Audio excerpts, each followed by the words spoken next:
पुरस्कारों का ऐलान हो चुका है। वेनेजुएला में लोकतंत्र की बहाली के लिए मारिया कोरिना मचाडो को नोबेल शांति पुरस्कार से सम्मानित किया गया है। इसके साथ ही अमेरिकी राष्ट्रपति डोनाल्ड ट्रंप के सपनों पर पानी फिर गया है।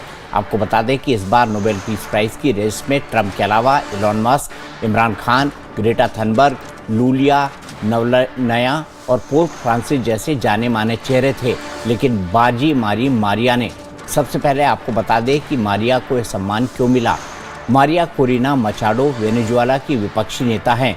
उन्होंने वेनेजुएला में लोकतांत्रिक अधिकारों को बढ़ावा देने के लिए काम किया। शांतिपूर्ण बदलाव लाने के लिए मारिया 20 साल से संघर्ष कर रही हैं। उनकी मांग है कि देश में निष्पक्ष चुनाव कराए जाएं। मारिया ने 2010 में नेशनल असेंबली का चुनाव लड़ा और जीता। 2014 राष्ट्रपति निकोलस की आलोचना के बाद वो निलंबित की गई। 2024 में मुख्य विपक्षी उम्मीदवार बनी, लेकिन सरकार ने उन पर प्रतिबंध लगा दिया। अब नोबेल समिति ने उनके इस संघर्ष को सम्मान देने का ऐलान किया है। And committed champion of peace, to a woman who keeps the flame of democracy burning amidst a growing darkness. The Norwegian Nobel Committee has decided to award the Nobel Peace Prize for 2025 to Maria Corina Machado. She is receiving the Nobel Peace Prize for her tireless work promoting democratic rights for the people of Venezuela and for her struggle to achieve a just and peaceful transition from dictatorship to democracy. आपको बता दें कि अमेरिकी राष्ट्रपति Trump लगातार Nobel की दावेदारी कर रहे थे। 8 देशों ने भी ट्रंप को नोबेल देने का समर्थन किया था। इनमें रूस के साथ साथ पाकिस्तान और इजराइल जैसे ध्रुव विरोधी देश भी शामिल हैं। आपको बता दें कि ट्रंप ने कई बार दावा किया कि उन्होंने पूरी दुनिया में 8 युद्धों को रोका, इसीलिए उन्हें नोबेल पीस प्राइज मिलना चाहिए। In 6 wars, I've ended 6 wars, and I thought this maybe would be the easiest one. The newest of the 5, now this would be 6 that we've stopped. I've stopped 6 wars in the last, I'm averaging about a war a month. Likewise, in a period of just 7 months, I have ended 7 unendable wars. I settled 7 wars, and actually, if you think about pre-wars, add 3 more, so it would be 10. Trump वैसे तो दुनिया भर में 7 युद्ध खत्म करवाने का दावा करते रहे, लेकिन उनकी पहली पसंद भारत पाकिस्तान के बीच हुआ संघर्ष है। अमेरिकी राष्ट्रपति ने कई मौकों पर कहा कि उन्होंने दबाव बनाकर इस संघर्ष को रोका। ट्रंप ने दावा किया कि भारत पाकिस्तान संघर्ष परमाणु युद्ध में बदल सकता था और उन्होंने इसे होने से रोक लिया। Although I think India and Pakistan is very big, 2 nuclear nations, I did that based on trade and because of the tariffs. If we didn't have tariffs, you wouldn't have been able to do it. But I said, if you guys are going to fight, I'm putting 100% tariffs on each of you. And they immediately stopped fighting. And that was going to go nuclear. You know, that was back and forth. So I know one thing. I don't know what they're going to do, really. But I know this, that nobody in history has solved 8 wars in a period of 9 months. And I've stopped 8 wars. So that's never happened before. But they'll have to do what they do. Whatever they do is fine. I know this. I didn't do it for that. I did it because I saved a lot of lives. And that's the thing that bothers me so much about the Russia-Ukraine. 7,000 people are dying a week.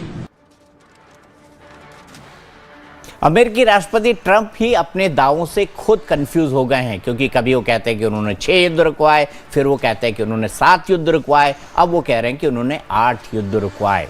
इस बीच अमेरिकी राष्ट्रपति की पहल के बाद Gaza में शांति समझौता हुआ है, जिसे इजराइल और हमास दोनों मंजूर कर चुके हैं। ट्रंप इसे भी अपनी उपलब्धि के तौर पर पेश कर रहे हैं, लेकिन एक्सपर्ट्स का मानना है कि गाजा में शांति समझौता देर से हुआ। नोबेल कमेटी की नीना ग्रेनर ने कहा कि नोबेल के फैसले पर गाजा सीज़फायर का असर नहीं होगा, लेकिन अगर ये स्थायी रही तो अगले साल ट्रंप की दावेदारी मजबूत हो सकती है। यानी ट्रंप के लिए उम्मीद अभी भी बाकी है। इसी पर बात करने के लिए मेरे साथ दो खास मेहमान जुड़े हुए हैं। मेरे साथ संजीव श्रीवास्तव हैं जो कि विदेशी मामलों के बड़े जानकार हैं, और मेरे साथ प्रोफेसर स्वर्ण सिंह हैं जो कि पढ़ाते हैं इंटरनेशनल स्टडीज सेंटर जेएनयू के अंदर और जाने माने इंटरनेशनल मामलों के एक्सपर्ट हैं। सबसे पहले संजीव जी, मैं आपसे समझना चाहूंगा, आज ट्रंप क्या कर रहे होंगे? गाना गा रहे होंगे, मेरा सुंदर सपना टूट गया? देखिए, सपना अधूरा रह गया है उनका, और टूटा तो नहीं है। और जैसा कि आपने अपने वक्तव्य में दीपक जी बताया कि अगले साल वो फिर से दावेदारी कर सकते हैं और उसके बाद भी उनके पास 2 वर्ष और भी बचेंगे। तो ये जो और डोनाल्ड ट्रंप की जो शख्सियत है वो अपने जिद्दीपन के लिए, जो अपने स्टबबॉर्न, जो उनकी जो पर्सनालिटी है उसके लिए जाने जाते हैं। वो हार मानने वालों में से नहीं है। और आपने देखा कि किस तरीके से एक बार वो अमेरिका के राष्ट्रपति का चुनाव हारने के बाद फिर से उन्होंने अपनी दावेदारी की और फिर से वो अमेरिका के राष्ट्रपति बने। तो उनकी जो पर्सनालिटी है बहुत ही अनकन्वेंशनल है, बहुत ही डिटरमिन्ड, अपने व्यवहार के लिए भी वो जाने जाते हैं। एक कोई लक्ष्य ठान लेते हैं तो फिर उसको वो हासिल करने की पूरी कोशिश बिल्कुल अंत तक करते हैं। और मेरा ऐसा मानना है कि उनकी जो दावेदारी है वो अगले वर्ष वो जरूर करेंगे। और देखिए, नॉर्वेजियन नोबेल कमेटी के द्वारा ये जो पूरा नॉमिनेशन का जो प्रोसेस है, यद्यपि कि इसे सीक्रेट रखा जाता है, लेकिन ये जनवरी तक ही ये जो नॉमिनेशन हो जाता है। तो संभव है कि इस बार उनका जो नॉमिनेशन होने में भी देर हो सकती है, तो इस वजह से भी उन्हें बिल्कुल देर हुई थी क्योंकि 1 फरवरी से पहले नॉमिनेशन जमा करना था। और ट्रंप मेरे ख्याल से उन्होंने पदभार ही शायद 20 जनवरी के आसपास संभाला है, या जनवरी 2nd 3rd वीक के अंदर उन्होंने संभाला है। तो उनका नॉमिनेशन अगले साल के लिए होगा, ऐसा ही जानकार बता रहे थे संजीव जी। जी, ये जनवरी के अंत तक ही इसको करना था। और जाहिर है कि उनका जो पदभार है वो 20 जनवरी को उन्होंने कार्यभार संभाला, जैसा कि अमेरिका में कन्वेंशनल जो उनका एक तारीख है। तो अब उन्होंने 1 वर्ष में जो कार्य किए हैं और वो जो दावे कर रहे हैं कि हमने 8 युद्ध रुकवा दिए, उन सारे दावों के आधार पर जरूर वो फिर से कोशिश करेंगे। और उनका जो पूरा एडमिनिस्ट्रेशन है, हमने ये देखा था कि किस तरीके से अमेरिका का व्हाइट हाउस, विदेश विभाग के प्रवक्ता बिल्कुल ओपन तरीके से इस पूरे नोबेल पीस प्राइज के लिए एक कैंपेन उन्होंने लॉन्च कर रखा था। और मेरा ऐसा मानना है कि वो कैंपेन आगे भी जारी रहेगा।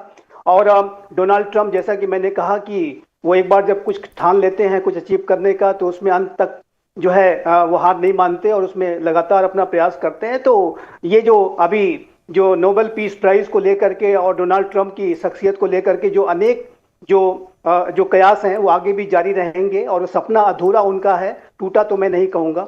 और लेकिन एक बात बहुत स्पष्ट है, मैं दीपक जी बहुत स्पष्ट रूप से कहना चाहता हूं कि डोनाल्ड ट्रंप की जो पूरी शख्सियत है वो जरूर एक आउट ऑफ बॉक्स थिंकिंग रखते हैं।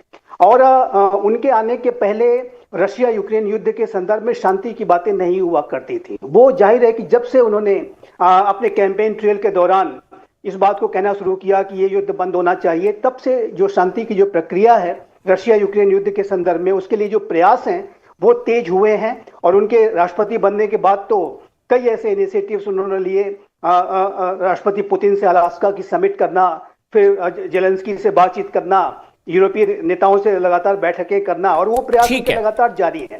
उसी तरीके से आप देखिए तो मिडिल ईस्ट रीजन में भी उनका जो अप्रोच है वो एक अनकन्वेंशनल रहा। उन्होंने शांति के लिए प्रयास किए और उसका परिणाम है कि गाजा पीस प्लान अब आगे बढ़ रहा है। एक बात और भी जो महत्वपूर्ण मैं कहना अवश्य चाहूंगा, अब्राहम एकॉर्ड्स का जो विचार है वो एक बहुत बड़ा विचार है दीपक जी।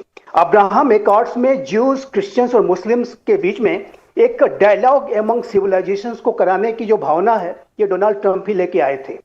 और डोनाल्ड ट्रंप इसे 2020 में लेकर के आए थे।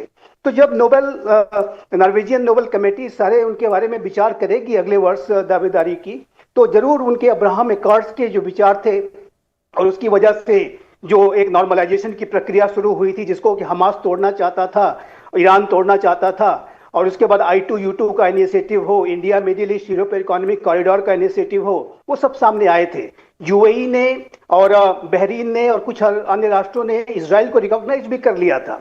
सऊदी अरेबिया भी उसे इजराइल को रिकॉग्नाइज करने जा रहा था। तो ये जो सारे इनिशिएटिव एक बड़े विचार के तहत डोनाल्ड ट्रंप लेकर के आए हैं, उनका जरूर कंसिडरेशन नॉर्वेजियन कमेटी करेगी जब कभी भी वो उनकी दावेदारी पर विचार करेगी। संजीव जी, बहुत लाइटर नोट पे बात कह रहा हूं, आपकी ये तमाम बातें अगर ट्रंप तक पहुंच जाए ना तो बड़े खुश होंगे, बड़े खुश होंगे और मुस्कुराए भी और बोले कि वाह संजीव जी वाह, क्या बात कही आपने मेरे बारे में।